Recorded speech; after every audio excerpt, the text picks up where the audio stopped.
আসসালামু আলাইকুম রহমতুল্লাহি ওবরকাতুহু। সম্মানিত দর্শক, আজকে যে প্রসঙ্গটি নিয়ে আলোচনা করব, এতে করে আমার যারা বিএনপির বন্ধু, বিশেষ করে যারা নমিনেশন পাবেন, শতভাগে নিশ্চিত হয়ে গেছেন এবং নির্বাচনের জন্য আট ঘাট বেঁধে মাঠে ময়দানে ঘুরে বেড়াচ্ছেন। ইতিমধ্যে অনেক টাকা পয়সা খরচ করেছেন, তারা নিঃসন্দেহে আহত হবেন আর আমার প্রতি কিছুটা হলে বিরূপ হবেন।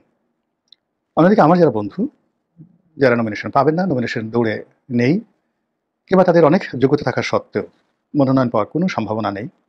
এর কারণ হলো দলের মধ্যে যে বিভেদ, বিসংবাদ, এই বিভেদ বিসংবাদের কারণে কেবলই মাত্র অমুকের সাথে তমুকের সম্পর্ক রয়েছে, এই কারণে অনেকে মনোনয়ন পাবেন, আর অমুকের সঙ্গে তমুকের সম্পর্ক নেই, বা অমুকের সঙ্গে তমুকের সম্পর্ক রয়েছে, এই কারণে অনেক ঝানু ঝানু দক্ষ এবং জনপ্রিয় প্রার্থী এবারে নির্বাচনে দৌড়ে পিছিয়ে যাবেন। তো এখন যে অবস্থা চলছে, তাতে করে যারা ইতিমধ্যে মনোনয়ন পাবেন না বলে জেনে গেছেন, তারা আমার এই বক্তব্যে সবাই জোরে জোরে আলহামদুলিল্লাহ বলবেন এবং খুশি হয়ে যাবেন। কিন্তু আমি আজকে যে কথাগুলো বলছি, আজকে খুব ডাইরেক্টলি কথাগুলো বলছি, কিন্তু এর আগে নানাভাবে নানাভাবে আমি আকার ইঙ্গিতে বলার চেষ্টা করেছি এবং সেটাই আসলে আলটিমেটলি ঘটতে চলেছে।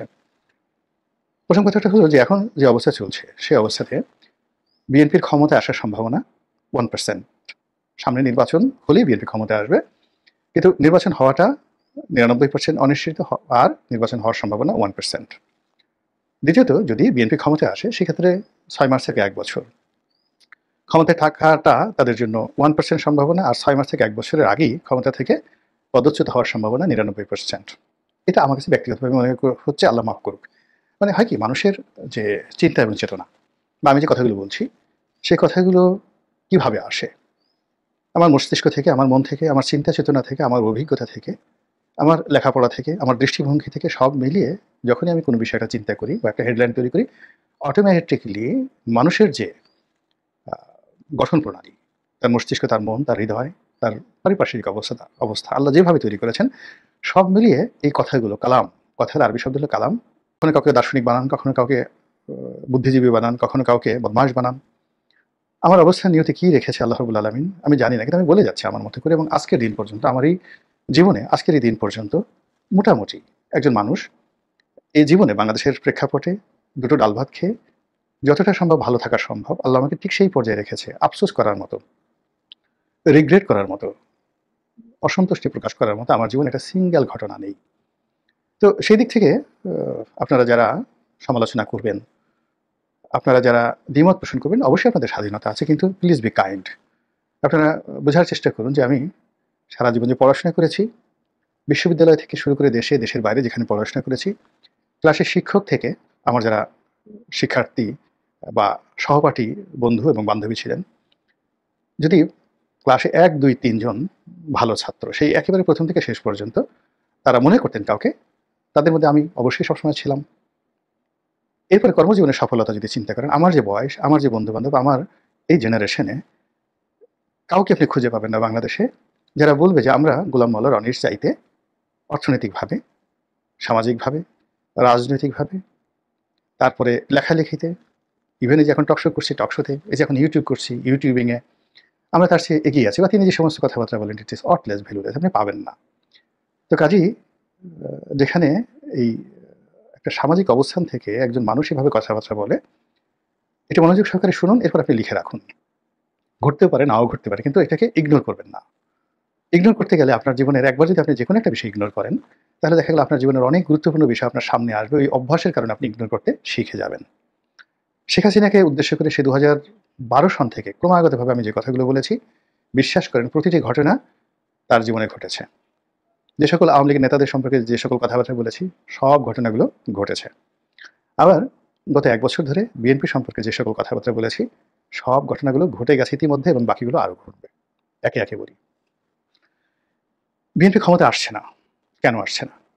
ঠিক সেই ঘটনাগুলোই আবার তাদের সঙ্গে ঘটছে। দুর্নীতিবাজরা তাদের উপর আশ্রয়, প্রশ্রয় পাচ্ছে, এবং ২০০১ থেকে ২০০৬ পর্যন্ত যে সকল দুর্নীতিবাজ, যে সকল মন্দ লোকরা তাদের সঙ্গে ছিল, এবং তাদের মধ্যে যারা জীবিত আছেন, তারা অতীতের যে কোনো সময়ের চাইতে আরও ম্যাটিকুলাসলি, আরও শক্তি নিয়ে, আরও কৌশল নিয়ে অপকর্ম করে যাচ্ছে। আর এখানে সমস্যা হলো, ২০০১ থেকে ২০০৬ বিএনপি যখন ক্ষমতায় ছিল, তখন তার দুর্নীতিবাজদের উপর তার যে নিয়ন্ত্রণ ছিল, তার লক্ষ ভাগের ১ ভাগ নিয়ন্ত্রণ এখন তাদের নেই। এটা হলো তাদের ক্ষমতায় না আসার প্রথম কারণ। দ্বিতীয় কারণ হলো বিএনপির বিপদের সময় যে সকল নেতাকর্মী তাদের সঙ্গে ছিলেন, এই সময়টিতে এসে একটি লোকও ফ্রন্ট লাইনে নেই।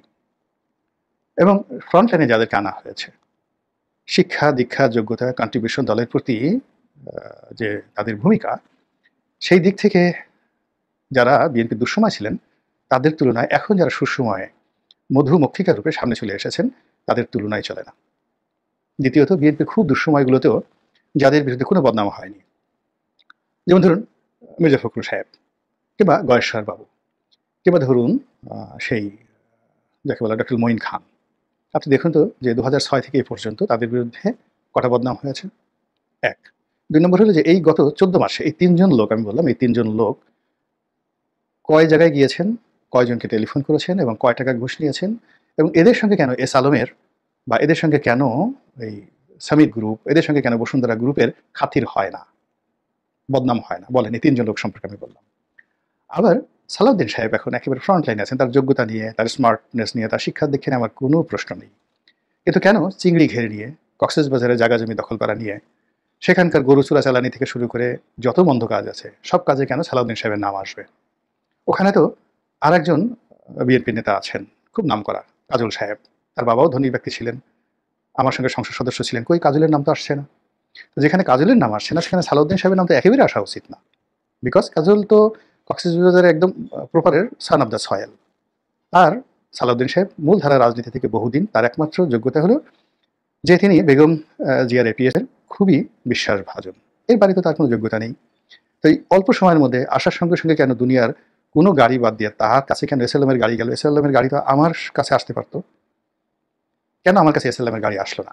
আমি তো এই বাংলাদেশে কানেকশন বলেন, ব্যক্তিগত পরিচিতি বলেন, এখন যারা বিএনপি যে সমস্ত লোক ফ্রন্ট লাইনে আছে, মানে আমরা যদি এক টেবিলে বসি, লোকজন তো তাদের দিকে না তাকিয়ে আমার দিকে তাকায়, তাদের কাছে জিজ্ঞাসা না করে আমার কাছে জিজ্ঞাসা করে। এটা তো গত সেই 2009 সন থেকে আমার এই যে অবস্থাটা, সেই অবস্থাটা চলমান, বাড়ছে। টিল নাও আমি যদি এখন রাস্তায় দাঁড়াই, 10 জন লোক এগিয়ে আসে শ্রদ্ধা নিয়ে। তো কেন একটা টেলিভিশন দখলের অভিযোগ, পত্রিকা অফিসের দখলের অভিযোগ, কোনো একটা ব্যাংকের চেয়ারম্যান হওয়া, কোনো একটা সরকারি অফিসের পরিচালক হওয়া, 2-4টা ডিসি নিয়োগ করা, আমার আত্মীয় স্বজন তারা কি 2-4 হাজার লোক চাকরি করে না সরকারি, তাদেরকে আরও প্রমোশন বদলি নিয়ে সচিবালয়ে যাওয়া, এটা সিঙ্গেল ঘটনা কেন আমার জীবনে ঘটলো না? মানে আমি আমাকে উদাহরণ দিয়ে বিএনপির এরকম শত শত লোকের কথা বলছি, হাজার হাজার লোকের কথা বলছি যারা এরকম নিবেদিত প্রাণ, কিন্তু যাদের বিরুদ্ধে বদনাম হয় না। কেন সব বদনাম সালাউদ্দিন সাহেবদের মতো লোকদের আসবে এবং তারাই দলের ছড়ি ঘোরাচ্ছেন এই মুহূর্তে? তৃতীয়ত, এখানে তারেক রহমান সাহেবের 2 জন উপদেষ্টা আসছেন, একজন নাকি পররাষ্ট্র উপদেষ্টা, আরেকজন কি উপদেষ্টা। তাদেরকে নিয়ে যে মিশ্র প্রতিক্রিয়া তৈরি হচ্ছে, তাদের কর্মকাণ্ড, তাদের অ্যাটিটিউড, তাদের কথাবার্তা, এবং এতকাল তারা কেন আসেননি? এই ভদ্রলোকদের বিরুদ্ধে তো কোনো মামলা ছিল না, মোকদ্দমা ছিল না। তো বাংলাদেশে যারা রাজনীতি করেছেন, শেখ হাসিনার জুলুম অত্যাচার থেকে শুরু করে প্রত্যেকটা জিনিস মোকাবেলা করে, এরা প্রতি মুহূর্তে গুম হতে পারত। তারা যদি এই বাংলাতে বসে রাজনীতি করতে পারেন, বিএনপি রাজনীতি করতে পারেন, তাহলে এই যে 2 জন উপদেষ্টা তারা কেন ওই সময়টাতে আসেননি? আর এই সময়টাতে জহিরুদ্দিন স্বপন, যারা হাওয়া ভবনের সময় খুব ঘনিষ্ঠ ছিলেন, জহিরুদ্দিন স্বপন, তারপরে এহসানুল হক মিলন, ওনাদের মতো জনপ্রিয়, ওনার কেন এইরকম 2 জন লোকের উপদেষ্টা লাগবে? জাস্ট আমাকে একটু বুঝান আপনারা, কি সমস্যাটা কি? এহসানুল হক মিলনের সমস্যাটা কি? জহিরুদ্দিন স্বপনের কি সমস্যা? একটু আমাকে বুঝান তো। তো এই যে যাকে বা রুমিন ফারহানার ধরেন, সে অনেক কথাবার্তা বলে, ফজলুর রহমান অনেক কথাবার্তা বলে, কিন্তু পাপিয়ার সমস্যা কি? পাপিয়া তো কখনো দলের বিরুদ্ধে কোনো কিছু করে না। দলের যে অন্তঃপ্রাণ বিচারপতি মানিককে সেই একেবারে ভরা বেঞ্চে জুতো মেরে, স্যান্ডেল মেরে সেটাকে মারার জন্য লাফ দিয়ে এজলাসে উঠে গেছে। আচ্ছা, এখন আপনি বলেন তো এই জমানাতে এই সেম কাজটা, এখন তো আওয়ামী লীগের নাই, বিএনপি ক্ষমতায় বলতে গেলে, এখন এরকম একটা কাজ করতে বলেন তো কাউকে, যে কাজটা পাপিয়া করেছে। এখন সে পাপিয়া কেন কাঁদছে? Why she is crying? আপনি পার্লামেন্টে রুমিন বা যাকে বলা হয় হারুন সাহেব, এই 2 জন যে ভূমিকা রেখেছেন, কেন they are no higher at this moment? কেন তারা এখন কোথাও নেই? এটা বিএনপির ক্ষমতায় না আসার অন্যতম কারণ। এরপর হলো বিএনপির ইনুস তোষণ। ডক্টর মোহাম্মদ ইউনূসকে তারা খুব তোষণ করছেন, এনসিপি তোষণ। বিশ্বাস করেন, ক্ষমতা কোনোদিন হাতে পায়ে ধরে ক্ষমতাও পাওয়া যায় না। আর তোমার পায়ে ধরি, মিনতি করি, ওই সে আব্দুল করিমের গান, প্রাণবন্ধু হইল না আমায়, এই মিনতি করি গো, প্রাণবন্ধু হইল না আমায়। তো মানে গান করে, তারপরে মিনতি করে, কোনো প্রেমিকার পা ধরে কারো প্রেম পাওয়া গিয়েছে, এটা হয়নি। বরং তাচ্ছিল্য জুটেছে, অপমান জুটেছে। আপনার প্রতি যতটুকু আকর্ষণ থাকে, আপনি যত বেশি অবনত হবেন, সেই আকর্ষণটা আরো কমতে থাকে এবং বিরক্তিকর পর্যায়ে চলে যায়।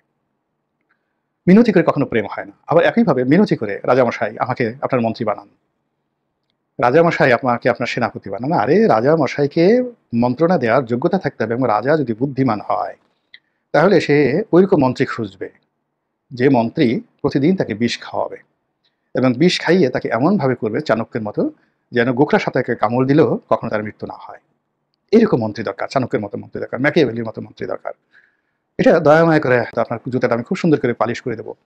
আমার চরিত্র মানে যাকে বলে মালাকারের মতো, আমি সকালবেলা আপনার জন্য ফুলের মালা গাঁথবো। আমার চরিত্র মালির মতো, আমি আপনার বাগান পরিষ্কার করবো। আমার চরিত্র ড্রাইভারের মতো, আমি নিজ হাতে আপনাকে ড্রাইভার হয়ে আপনার গাড়ি চালাবো। আমাকে মন্ত্রী বানান। যে রাজা এরকম লোক খোঁজে মন্ত্রী হওয়ার জন্য, সে রাজার মৃত্যু ছাড়া আর অনিবার্য মানে অপমৃত্যু ছাড়া তার আর কোনো বিকল্প পথ নেই। তাহলে এই যে অতি তোষণ, তারা ক্ষমতায় যাওয়ার জন্য এবং ইনু সাহেবকে রাজি খুশি করার জন্য যেভাবে অবনত হচ্ছেন, ইংরেজিতে যেটিকে বলা হয় ডেন্ট অ্যান্ড বেন্ট, মানে একেবারে ঠোসকা পড়ে গেছে, তারপরে শেষে বাঁকা হয়ে গেছে, ঠিক সেই ডেন্ট অ্যান্ড বেন্ট এই জিনিসটি এখন বিএনপি হচ্ছে, যার ফলাফল অবশ্যই অবশ্যই নেতিবাচক হবে। একেবারে সর্বশেষ হলো, বিএনপির প্রায় সবাই ভয় পাচ্ছে, অজানা ভয়, আর্মির ভয়, তারপর শেখ হাসিনার ভয়, আওয়ামী লীগের ভয়, জামাতের ভয়, এনসিপির ভয়, ডক্টর ইউনূসের ভয়, নিজের দলের বিদ্রোহী প্রার্থীদের ভয়, ভারতের ভয়, আমেরিকার ভয়। মানে আপনি যদি তাদের আত্মবিশ্বাসকে আনেন যে বিএনপির এই মুহূর্তে আত্মবিশ্বাসের যে সেক্টরগুলো রয়েছে, কটা সেক্টর তাদের আছে, একটা জায়গাতে আপনি তাদের আত্মবিশ্বাস দেখতে পাবেন না যে গত 14 মাসে 14 দিন অন অ্যাভারেজে তারা একটা কথা বলে একটা বিশ্বাস স্থাপন করে তারা সেটার উপরে স্থির ছিল এবং স্লো অ্যান্ড স্টেডি গতিতে তারা সেখানে এগিয়ে গিয়েছে। একটা সিঙ্গেল জিনিস পাবেন না। আর যদি আপনি দেখেন তাদের কথা পরিবর্তন, ভয় পাওয়া, আতঙ্কগ্রস্ত হওয়া, সমঝোতা করা, মাথা নোয়ানো, এই জিনিসগুলো দেখেন, তাহলে দেখবেন পরতে পরতে প্রায় প্রতিদিন তারা এই কাজগুলো করছেন। একেবারে সর্বশেষ যেটি, সেটি হলো তারা কৌশল অবলম্বন করতে চাচ্ছে কাজের চাইতে বেশি। সবসময় কাজ বেশি করতে হয়, কাজ করার জন্য যতটুকু কৌশল দরকার, ফলাফলের জন্য যতটুকু কৌশল দরকার সেটা অপরিহার্য। কিন্তু আপনি কোনো কাজ করবেন না, কিন্তু শুধু কৌশল করবেন। কাজ করবে সবাই, আর আপনি শুধু কৌশল করবেন। আর এমনি ছোট্ট একটা উদাহরণ দিয়ে ভিডিও শেষ করব। আলাউদ্দিন খিলজি, আপনার নাম জানেন সবাই, ভারতের বিখ্যাত সম্রাট। তার চাচা জালাউদ্দিন খিলজি তার শ্বশুরও বটে। তো আলাউদ্দিন খিলজি যুদ্ধ করে বেড়ায়, আর জালালউদ্দিন খিলজি আলাউদ্দিনের উপর নির্ভর করে সেই পায়ের উপর পা তুলে বিলাস সীতা করে। আলাউদ্দিন খিলজি একের পর এক জয় করে এবং সে লুণ্ঠন করে অর্থ সম্পদ এনে পুরো মানে দিল্লির যে জালালউদ্দিন খিলজির যে মসনদ সেটাকে একদম ভরপুর করে দেয়, এবং সর্বশেষ সে দেবগিরি জয় করে এবং সীমাহীন ধনসম্পদ অধিকার করে। তখন জালালউদ্দিন খিলজির যারা সন্তান, তার স্ত্রী, তারা সবাই তাকে বারবার বলছিল যে দেখো, এ কিন্তু বাড়াবাড়ি করছে, তো একে বন্ধ করো আর এর থেকে দূরে থাকো, আর এর উপর তোমার নির্ভরতা কমাও।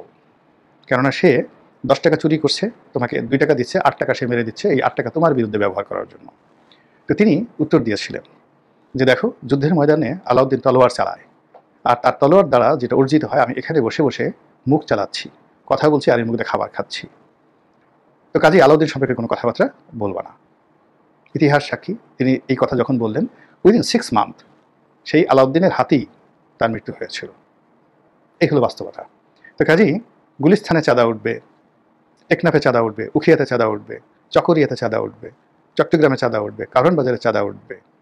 আর যে সকল চাঁদাবাজ এ সকল চাঁদা তুলে আপনাকে দিবে, আমাকে দিবে, আর আমরা বসে বসে খাবো, আর তাদের উপর আধিপত্য বিস্তার করবো, এটা কোনো দিন হয় না। এই চাঁদাবাজরাই আপনাকে আমাকে একদিন খেয়ে দেবে।